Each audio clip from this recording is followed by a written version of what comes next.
Good morning dear students, welcome to Genesis. This is my third lecture on the chapter Absorption by Roots, and I will cover the topic osmotic pressure, tonicity, isotonic, hypotonic solution and active and passive transport. Well, in order to understand what is osmotic pressure, let's look into this experimental setup which is put here. Well, the same setup was used by me to explain what is osmosis. Now, the minor changes that you can see here is the use of a piston. I have used a piston. Piston is a device that can be pulled upwards and pushed downwards, and with a piston there is a weight which is attached to it. So basically what I am trying to do is I am trying to put some weight to the sugar solution which is present in the thistle funnel. Why are we trying to do that? Because we want to see that if by putting a pressure can we stop the process of osmosis from happening. Because while I am explaining osmosis, one question that often comes to our mind is how long is this going to continue? Kya ye water molecules, they are constantly going to get inside the thistle funnel, or will it come to a stop sometimes? Yes, it will definitely. जब दोनों side का concentration in regards to water molecule will be same. Now imagine a situation where I am using a weight on this water sugar solution which is present in the thistle funnel. You know what will happen because of this? We will see there will be a pressure that will be generated inside the thistle funnel which will stop the process of osmosis. This pressure that I am generating, which is directly related to the height and the weight of the water which is present in the thistle funnel, is generating a pressure which is known as osmotic pressure. Osmotic pressure is that minimum pressure that is required to stop solvent from entering into a solution when there is a semi-permeable membrane in between. This is a very, very important concept, because on the basis of this concept there are many things which are happening around you and there is a balance that is maintained. Like, for example, imagine a condition where there is no pressure to stop osmosis. In that case, what should happen? Water will continuously enter into the thistle funnel and the level of water in the thistle funnel will keep on rising. Imagine instead of a thistle funnel a cell, and you keep a cell in such a solution where the water molecules are more, so they will constantly enter into the cell. What will happen to the cell? The cell is going to increase in size and the internal pressure of the cell will increase so much so that it may burst. So there has to be a mechanism which will bring a balance. That balance is brought about by osmotic pressure. So to understand osmotic pressure, we have used this experimental setup where we are trying to use a piston to increase the weight and to increase the pressure inside the thistle funnel, which will prevent water molecule from the beaker from entering into the funnel. So this is all about osmotic pressure. Now let us go to a next topic which is known as tonicity. To understand tonicity, we need to understand what do we mean by concentration of a solution. Say for example, I take a beaker and I keep a solution in this, and when I say solution, you know it has two parts. The solid part is called solute and the liquid part is called solvent. So when I say the concentration of this solution present in beaker A, I am referring to both. I am referring to the solvent as well as the solute. For example, if there is sugar solution in this and I say the sugar solution, the concentration of this liquid which is present inside this is very high. The question that comes to our mind, are you referring to the water which is present in the sugar solution, or you are referring to the sugar which is present in it? Now what is tonicity? Tonicity refers to relative concentration of a solution. What do we mean by of a solution? Which will determine two things. It will determine the direction of diffusion and another very important thing, which is the speed of diffusion. That means you either call it speed or you call it extent. To what extent diffusion will take place and in which direction diffusion will be taking place, it depends upon the concentration of the solution, because we all know that if it is diffusion will happen when the two substances are in direct contact. number one, and concentration of one is greater than the concentration of other. So here is the catch. So in this case, if there is sugar solution in jar A and there is sugar solution in jar B, and if I say the number of sugar molecules here, probably there are some 100 sugar molecules here, and in this there are only 50 sugar molecules. So now can you tell me the direction of diffusion? Obviously the direction of diffusion, if I am talking about the sugar molecule, will be from A to B. I can reverse this now and I say that in this the amount of water molecules, they are kind of 150 and here it is 50. So now if I ask you what is the direction of diffusion in regards to water molecule, it will be from B to A. So if you are talking about diffusion in regards to sugar solution, it is A to B, but in regards to water molecules, it's B to A. So when you talk about concentration of a solution, the first question that should come to your mind, that what am I referring to? Am I talking about the concentration of the solute or concentration of the solution? And if you know that, then you can easily determine the direction in which diffusion will take place and the extent. That means what is the gradient, how different are the concentrations, that will determine the extent to which diffusion will take place. Now on this tonicity, depending on this tonicity, we divide solutions, whatever solutions are there, into three major categories. Number one, isotonic solution. In case of an isotonic solution, the concentration of the solute and the concentration of the solvent is same with comparison to what it is outside. Remember one thing, tonicity is about relative concentration. What do we mean by relative concentration? For example, you got maybe 80 out of 100 in biology and a friend of yours got 20 out of 100 in biology. So if I have to compare your marks with your friend's marks, then what do we say? Your friend has performed relatively bad in biology as compared to you. So relative means I'm trying to compare. Similarly, when you are trying to compare the concentration of a solution with respect to another solution, that is tonicity. Because for movement of molecules, we always know there will have to be two different solutions. There has to be a gradient, a difference in their concentration, and they will have to remain in direct contact if we are talking about diffusion. And if we are talking about osmosis, then there are two parameters which are different. They will have to be remain separated by a semi-permeable membrane in between, and here we will not talk about solutes, because when osmosis we only talk about movement of solvent. It's little easier in that case. So if it is an isotonic solution, it is such a solution where the concentration of the solution is equal to the concentration of solution outside. So imagine you are referring to solution which is present in A with B. So the relative concentration of A is equal to the relative concentration of B. But what are you talking about? Are you only talking about solute or solvent? In case of isotonic, we talk both. That means we talk about the solvent and solute. So the relative concentration of the solute and solvent which is present in A is equal to the relative concentration of solute and solvent which is present in B. This is isotonic solution. What will happen in such a condition? For example, you take a jar and you keep a cell inside the jar. So this is a cell, and you keep it in a solution which is isotonic. That means whatever concentration is present inside the cell, same concentration is present outside the cell. Will there be any movement of molecule? Will there be any osmosis? No, there will be no osmosis. Why? Because osmosis can happen only when there is a concentration gradient or there is a concentration gap. So any change that we can expect to see in the cell, there will be no change in the cell. The shape and the size of the cell remains as it is because there was no movement of molecules. Done. So this is isotonic solution. Next is hypotonic solution. What do we mean by hypotonic solution? Now, here you need to pay attention. Again, I am taking a cell and I will put it in a condition. In such a condition where the external environment has more solvent molecules compared to inside the cell. That means there are more solvent, liquid molecules. The concentration of liquid molecule is more outside compared to what is inside the cell.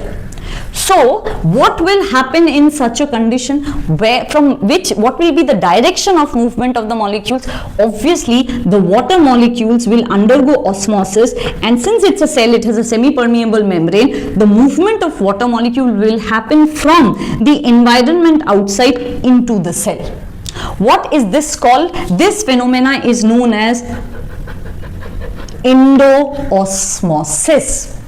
And what will happen to the cell? Endoosmosis will cause the cell to swell. This was not happening here, but this is happening here. Now another question that may come to your mind, that what will happen to the solutes? What are we talking about the solute? First and foremost, we are not discussing diffusion, we are discussing osmosis. So anyways, movement of solvent is what we care about. However, when I say that the external environment has more water molecules compared to what is inside the cell, I indirectly also mean that the concentration of solute here is less compared to the concentration of solute inside the cell. There are more water molecules outside and less solute, and here the number of solute is more compared to the number of solvent. But when you are learning the definition, I suggest you only restrict your definition to solvent. Do not try to confuse yourself by thinking about the solute, because you are talking about osmosis, so strictly stick to the movement of solvent molecules. The third kind of a solution that we will talk about is known as hypertonic solution. Hypertonic solution means where the cell is kept in such an environment that has less solvent compared to what is inside the cell. So the cell has more liquid molecules in it compared to what is externally. Now what is expected? What will be the direction of osmosis? Obviously water is going to come out of the cell into the external environment. And what is this phenomena called? This phenomena is known as exoosmosis. And so when a cell loses water, what will happen to its shape? Will it swell? No, it will shrink. So here are the three different kinds of solutions that we see around us, or that you can use in your experimental setups. One, isotonic solution, where there will be no change in the cell. Number two, hypotonic solution, where the cell will swell. And number three, hypertonic solution, where it will shrink. Why? Because in this the phenomena of exoosmosis will happen, here the phenomena of endoosmosis will happen, and in this nothing, there will be no movement of molecules. Now last point, all the three examples that I have used here, I am talking about animal cell. Why? Because in case of animal cell, there is only one membrane outside, which is the cell membrane. The moment I talk about a plant cell, then it becomes little more complicated, because it will also have a cell wall. So what are going to be the changes when a plant cell is kept in a hypo, iso and hypertonic solution? We are going to study that in my next video. So this is all about tonicity and what are the three kinds of solution. Now let's quickly understand active and passive transport. Well, you are already aware that in case of diffusion, molecules move from higher concentration gradient to lower concentration gradient when they are in direct contact. So this is a very normal process which is happening in the nature always. A specialized version of diffusion is osmosis, where we only talk about movement of water molecules or solvent molecules, again from higher concentration gradient to lower concentration gradient, but across a semi-permeable membrane. Now we are going to talk about another phenomena which is known as active transport. Active transport is a special type of movement of molecule. Why? Because here it is quite different from what is diffusion. Imagine a condition where there are two classrooms, classroom A and classroom B. In classroom A there are total 10 students, and in classroom B there are only 2 students. Now if I open the gate between the two classes, then in nature, as we have discussed during diffusion, during osmosis, the tendency of movement of molecule will always be from a higher concentration gradient to a lower concentration gradient. But in case of active transport, it will be reverse. That means there will be movement from lower concentration gradient to higher concentration gradient. And when we talk about active active transport, there are few points which you have to remember.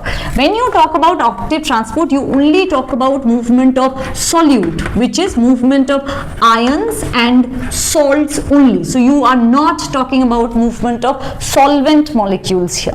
Number two, the two solutions or the two concentration gradients, they have to be separated by a living, selectively permeable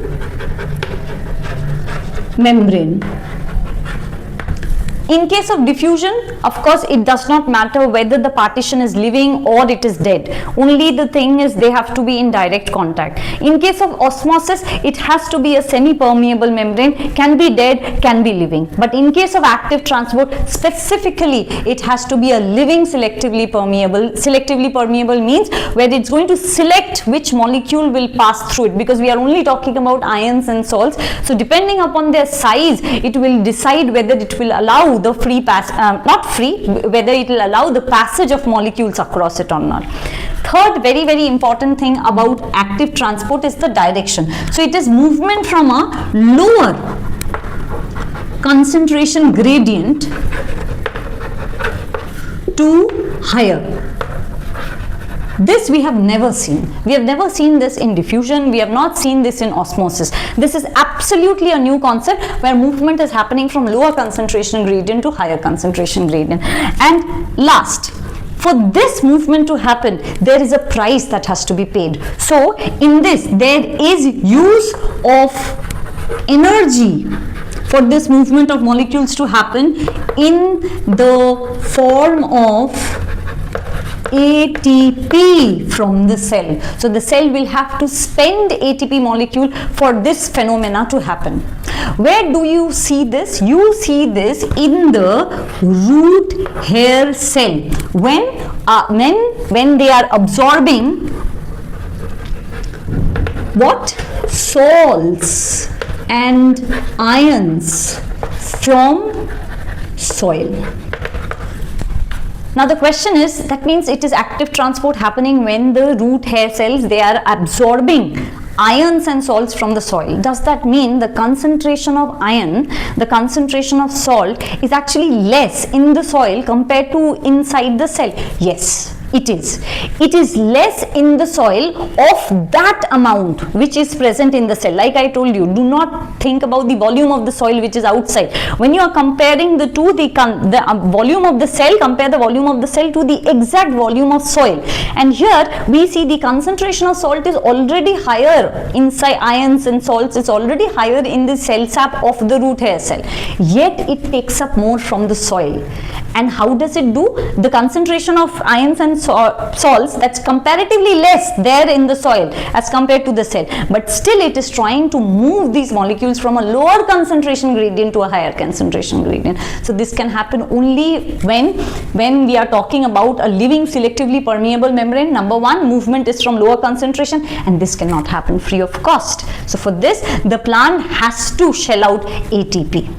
So now if you want to sum up the entire thing and see how this active transport is different from diffusion and osmosis, then you will see in diffusion we talk about movement of any molecule, be it gas, liquid or solid. In osmosis specifically we are talking about liquid molecules, and in active transport specifically about solutes like salts and ions. First. Second, what is the direction of movement? In diffusion it is from higher concentration gradient to lower. In osmosis also it is from higher concentration gradient to lower concentration gradient, but in active transport it is from lower concentration gradient to higher concentration gradient, which is a rapid process. Diffusion, when you talk about diffusion happening in gaseous molecule, it is a rapid process. Osmosis, it's a slow process. Active transport, it is a rapid process. And last is the requirement. In case of diffusion, there is no requirement. Only the two substances will have to be in direct contact. In case of osmosis, you need either a dead or a living semi-permeable membrane. In case of active transport, you require a living selectively permeable membrane. Then only it will happen. Last point is, then what is passive transport? Passive transport is nothing but diffusion. So when there is movement of molecule happening from a higher concentration gradient to a lower concentration gradient, and when they are in direct contact without utilization of any energy, that is known as passive transport. So now we are going to meet again in my next video. Thank you.